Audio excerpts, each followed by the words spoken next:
Week 3, Day 1. Today's scripture is Genesis 37 and 38. Chapter 37.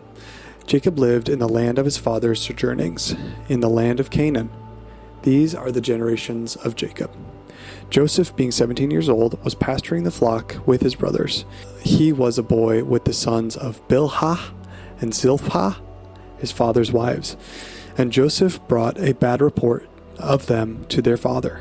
Now Israel loved Joseph more than any other of his sons, because he was the son of his old age. And he made him a robe of many colors.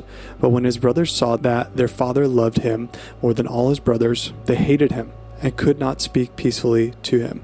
Now Joseph had a dream, and when he told it to his brothers, they hated him even more. He said to them, "Hear this dream that I have dreamed. Behold, we were binding sheaves in the field, and behold, my sheaf arose and stood upright, and behold, your sheaves gathered around it and bowed down to my sheaf." His brothers said to him, "Are you indeed to reign over us? Or are you indeed to rule over us?" So they hated him even more for his dreams and for his words. Then he dreamed another dream, and told it to his brothers, and said, "Behold, I have dreamed another dream. Behold, the sun, the moon, and 11 stars were bowing down to me." But when he told it to his father and his brothers, his father rebuked him and said to him, "What is this dream you have dreamed? Shall I and your mother and your brothers indeed come to bow ourselves to the ground before you?" And his brothers were jealous of him. But his father kept the saying in mind. Now his brothers went to pasture their father's flocks near Shechem. And Israel said to Joseph, "Are not your brothers pasturing the flocks at Shechem? Come, I will send you to them." And he said to him, "Here I am." And so he said to him, "Go now, see if it is well with your brothers and with the flock, and bring me word." So he sent him from the valley of Hebron, and he came to Shechem. And a man found him wandering in the fields. And the man asked him, "What are you seeking?" "I am seeking my brothers," he said. "Tell me, please, where they are pasturing the flock." And the man said, "They've gone away, for I heard them say, 'Let us go to Dothan.'" So Joseph went after his brothers and found them at Dothan. They saw him from afar, and before he came near to them, they conspired against him to kill him. They said to one another, "Here comes this dreamer. Come now, let us kill him and throw him into one of the pits. Then we will say that a fierce animal has devoured him, and we will see what will become of his dreams." When Reuben heard it, he rescued him out of their hands, saying, "Let us not take his life." And Reuben said to them, "Shed no blood. Throw him into this pit here in the wilderness, but do not lay hands on him, that he might rescue him out of their hand to restore him to his father." So when Joseph came to his brothers, they stripped him of his robe, the robe of many colors that he wore, and they took him and threw him into the pit. The pit was empty, and there was no water in it. Then they sat down to eat, and looking up they saw a caravan of Ishmaelites coming from Gilead with their camels, bearing gum, balm, and myrrh on their way to carry it down to Egypt. Then Judah said to his brothers, "What profit is it if we kill our brother and conceal his blood? Come, let us sell him to the Ishmaelites, and let not our hand be upon him, for he is our brother, our own flesh." And his brothers listened to him. The Midianite traders passed by, and they drew Joseph up and lifted him out of the pit and sold him to the Ishmaelites for 20 shekels of silver. And they took Joseph to Egypt. When Reuben returned to the pit and saw that Joseph was not in the pit, he tore his clothes and returned to his brothers and said, "The boy is gone, and I, where shall I go?" And they took Joseph's robe and slaughtered a goat and dipped the robe in the blood. And they sent the robe of many colors and brought it back to their father and said, "This we have found. Please identify whether this is your son's robe or not." And he identified it and said, "This is my son's robe. A fierce animal has devoured him. Joseph is without doubt torn to pieces." Then Jacob tore his garments and put sackcloth on his loins and mourned for many, many days. All his sons and all his daughters rose up to comfort him, but he refused to be comforted and said, "No, I shall go down to Sheol to my son's mourning." Thus his father wept for him. Meanwhile, the Midianites had sold him in Egypt to Potiphar, an officer of Pharaoh, the captain of the guard. Chapter 38. It happened at that time that Judah went down from his brothers and turned aside to a certain Adullamite, whose name was Hira. There Judah saw the daughter of a certain Canaanite, whose name was Shua. And he took her and went into her, and she conceived and bore a son. And he called his name She conceived again and bore a son, and she called his name Onan. Yet again she bore a son, and she called his name Shelah. Judah was in Chizeb when she bore them. When Judah took a wife for his firstborn, and her name was Tamar. But Judah's firstborn, was wicked in the sight of the Lord, and the Lord put him to death. Then Judah said to Onan, "Go in to your brother's wife and perform the duty of a brother-in-law to her, and raise up offspring for your brother." But Onan knew that the offspring would not be his. So whenever he went into his brother's wife, he would waste the semen on the ground, so as not to give an offspring to his brother. And what he did was wicked in the sight of the Lord, and he put him to death also. Then Judah said to Tamar, his daughter-in-law, "Remain a widow in your father's house till Shelah, my son, grows up." For he feared that he would die like his brothers. So Tamar went and remained in her father's house. In the course of time, the wife of Judah, Shua's daughter, died. When Judah was comforted, he went up to Timnah to his sheep shearers, he and his friend Hira and the Adullamite.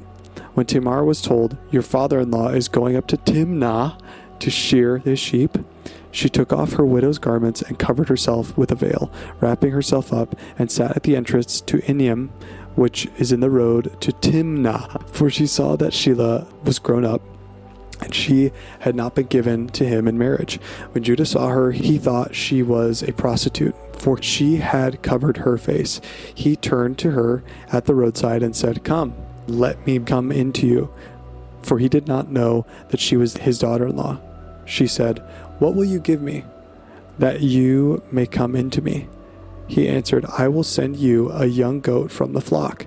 And she said, "If you give me a pledge until you send it." He said, "What pledge shall I give you?" She replied, "Your signet and your cord and your staff that is in your hand." So he gave them to her and went into her, and she conceived by him. Then she arose and went away, and taking off her veil, she put on the garments of her widowhood. When Judah sent a young goat by his friend the Adullamite to take back the pledge from the woman's hand, he did not find her. And he asked the man of the place, "Where is the cult prostitute who was at Enim at the roadside?" And they said, "No cult prostitute has been here." So he returned to Judah and said, "I have not found her." Also, the men of the place said, "No cult prostitute has been here." And Judah replied, "Let her keep the things as her own, or we shall be laughed at. You see, I sent a young goat, and you did not find her." About 3 months later, Judah was told, "Tamar, your daughter-in-law, has been immoral. Moreover, she is pregnant by immorality." And Judah said, "Bring her out, and let her be burned." As she was being brought out, she sent word to her father-in-law, "By the man whom these belong, I am pregnant," she said. "Please identify whose these are, the signet and the cord and the staff." Then Judah identified them and said, "She is more righteous than I, since I did not give her to my son Shelah." And he did not know her again. When the time of her labor came, there were twins in her womb. And when she was in labor, one put out his hand, and the midwife took and tied the scarlet thread on his hand, saying, "This one came out first." But as he drew back his hand, behold, his brother came out. And she said, "What a breach you have made for yourself." Therefore his name was called Perez. Afterward his brother came out with the scarlet on his hand, and he was called Zerah. 17 and Clueless by Nick Loudon. I've been married for 7 years at the time of writing. My wife and I met when we were 16 and 17, and there was an instant spark. It didn't exactly catch a flame. After convincing her to date me, it took about a month to realize that I was not going to cut it. She broke it off, and that stirred up in me this classic "you want what you can't have" type feeling. I stayed in that feeling for 4 years. As a 17-year-old kid, I was convinced that Brittany was my future wife, and no one could tell me otherwise. And as a desperate teenager might, I told her she was it for me, which shockingly did not help my case. It is so easy to get caught up in our dreams, or even just the idea of them. Maybe it's something big, who you'll marry, what kind of career you'll have, or how you'll impact the world for God. Or maybe it's something smaller, paying off debt, or taking a trip to Hawaii, or buying a home. Or maybe you're like me. When something big lands in your heart, you want to tell everyone how amazing that thing is and how happy they should be for you. And here's the kicker. Many of those things that we want, they're good things. They're good dreams, good goals. And it's just so easy to put the cart before the horse when we have something good in our heart. Joseph had a dream. Awesome. Something we can all relate to. His dream came from God. It was a promise of future authority, influence, and leadership. And Joseph, full of excitement, told his brothers. Probably not the best move, given that the dream was about ruling over them. But this was a mountaintop moment for him, something big and holy. Joseph goes all the way from that glorious mountaintop nearly down into the pit. He's betrayed, sold into slavery, and left completely broken. Just imagine being in that spot.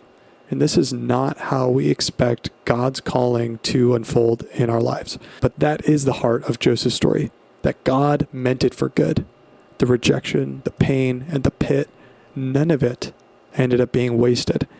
And the 17-year-old me that was not ready to get married, I was arrogant, foolish, prideful, and angry, all of which I was blind to. And those 4 years of questioning and frustration brought all that sin to the surface. And God got a hold of me, and he cleaned me up, and he still is. And what do you know? At 23, Brittany and I are at the altar together. But the point is that I needed that pain in order to get to that place. As hard as it might be to accept, we need the pain in our lives. Even when our dreams seem delayed, twisted, or broken, God is still working. As long as we keep pursuing him, our struggle is meant for good. Question 1. How do you typically respond when your plans fall apart or get delayed?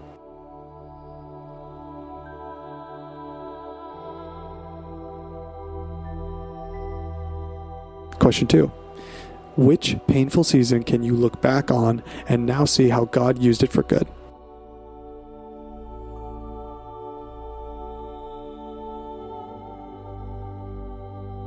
Question 3. What part of your life are you still holding on to, unwilling to trust God's timing over your own?